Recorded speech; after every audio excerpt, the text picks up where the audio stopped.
পরবর্তীতে মানুষ যখন বুঝতে পেরেছে যে ৩রা নভেম্বরের এই সামরিক বাহিনীর নাম দিয়ে যে কু হয়েছে, সামরিক বাহিনীর সকল সদস্য সম্পৃক্ত নয় এবং এটি একটি ভারতীয় আধিপত্যভাবে ষড়যন্ত্র হিসাবে এটি হয়েছে এবং খালেদ মোশাররফের মায়ের নেতৃত্বে রাশেদ মোশাররফ পরবর্তীতে খালেদ মোশাররফের ভাই এমপি হয়েছিল, তাদের নেতৃত্বে ঢাকা বিশ্ববিদ্যালয় থেকে কলাবাগান মিরপুর রুট দিয়ে মিছিল হয়েছে।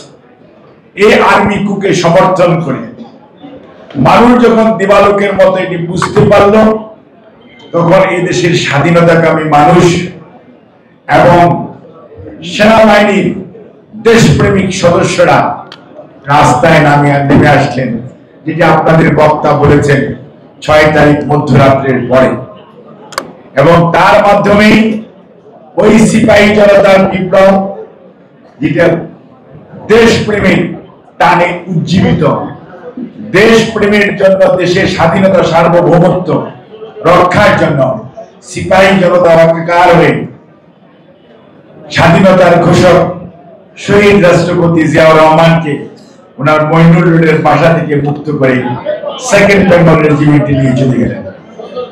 তার পরবর্তী ইতিহাস আপনারা জানেন।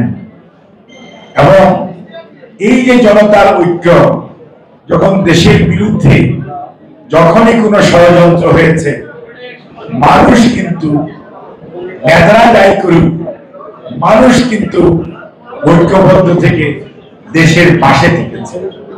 ৭১ সনেও দেখেন, যাদের স্বাধীনতা ঘোষণা করার কথা ছিল, তারা যখন কেউ আত্মসমর্পণ করেছে, কেউ পালিয়ে গেছে, তখন শহীদ জিয়া যখন স্বাধীনতার ঘোষণা দিয়েছেন, সাধারণ মানুষ, ছাত্র জনতা এবং শ্রমিক শ্রেণী সহ এবং সামরিক বেসামরিক পুলিশ সদস্য সহ সবাই কিন্তু স্বাধীনতা যুদ্ধে ঝাঁপিয়ে পড়েছে।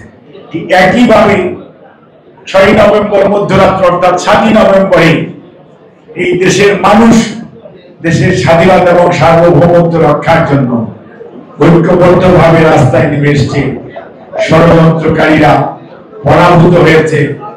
দেশ আজকে স্বাধীন সার্বভৌম রাষ্ট্র হিসাবে আজকে বাংলাদেশ পৃথিবীর মানচিত্রে তার পতাকা পথ করে উঠছে।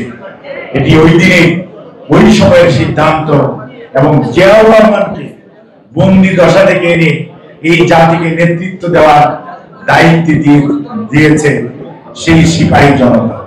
এই কথাটুকু বললাম এই কারণে, এখানে অনেক আছেন যারা হয়তো পুরোটা ঘটনাটা জানেন না, এবং আপনারা আরো যদি পড়তে চান, জেনারেল মইনুল হোসেনের সেই বই পড়বেন, জেনারেলের চোখে দেখা সেই সময়কার ঘটনা, ৭ই নভেম্বরের ঘটনা। এই বই খুব পাওয়া যায়, যে কোনো জায়গায় খুললেই আপনারা পেয়ে যাবেন। অর্থাৎ জিয়াউর রহমানকে কুলুষিত করা, জিয়াউর রহমানের চরিত্রকে বিতর্কিত করার অপচেষ্টা সব সময় হয়েছে। স্বাধীনতার ঘোষণা এটা তো দিবালোকের মতো স্পষ্ট না। আমরা যারা সাদা চুলধারী, যাদের বয়স ৬৫ বা ৬০-এর বেশি, তাদের কারো না মনে থাকার কথা না, কারণ আমরা তো কান দিয়ে শুনেছি। কিন্তু আমরা তখন একটা জিনিস, এত টেলিভিশন ছিল না, মনে রাখতে হবে। টেলিভিশন, আজকের টেলিভিশন জিয়াউর রহমানের অবদান। 79 এই পৃথিবী বাংলাদেশে এই রঙিন টেলিভিশনের তো ব্যক্তি ৭১ সনে ছিল না, তখন ওই ট্রানজিস্টারই ছিল, সেটি আমরা শুনেছি। এখন আসুন আজকের বাংলাদেশ, আজকের এই বাংলাদেশে পর্যন্ত আসার জন্য শিমুল ভাই তার বক্তব্যে মোটামুটি ধারাবাহিকভাবে জিয়াউর রহমান, খালেদা জিয়া বা আগামীর বাংলাদেশ কেমন হবে বলার চেষ্টা করেছেন এবং সত্য উপস্থাপন করেছেন। সময় এমন যে জহুরের আজান থেকে নজরুল ভাই বলবেন, ওইসব বিষয় আমি না যে আমি কিন্তু এইটুকুই বলতে চাই যে আজকে শ্রমিক মানে কি? শ্রমিক মানে যে কাজ করে, আমিও তো শ্রমিক, কারণ আমি ডাক্তার হই, বাট আমি I do my work, I do my job, আমি আমার কাজ করি। আমি যদি কাজ না করি আমার তো কোনো অন্য গুণই না, আমার কাজ কি আমি হাত দিয়ে দেখি, কানে শুনি, তারপরে অপারেশন করি বা যাই করি, আই ডু মাই জব। কাজে এখানে আমরা যারাই আছি দিস ওয়ে দ্যাট ওয়ে আমরা কিন্তু শ্রমিক। যে মানুষটি ঘরে বাড়িতে কাজ করে সেও তো এখন, আগে আমরা বলতাম কাজের মানুষ, এখন বলি আমরা গৃহকর্মী, এখন বলি আমরা কত নাম আছে, বাট এভরিবডি ইজ শ্রমিক।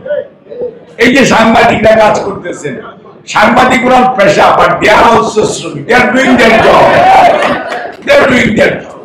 কাজেই শ্রমের মর্যাদা এবং শ্রমের মজুরি এবং সম্মান এটি অবশ্যই আমরা যদি যথাযথভাবে দিতে না পারি তাহলে সত্যিকার অর্থে দেশ এগোবে না। আমরা যদি তুচ্ছতাচ্ছিল্য করি এবং যেটি আমরা করতে অভ্যস্ত, তবে আগের চেয়ে অবস্থার পরিবর্তন হয়েছে, কিন্তু তারপরেও পর্যাপ্ত পরিবর্তন হয় নাই।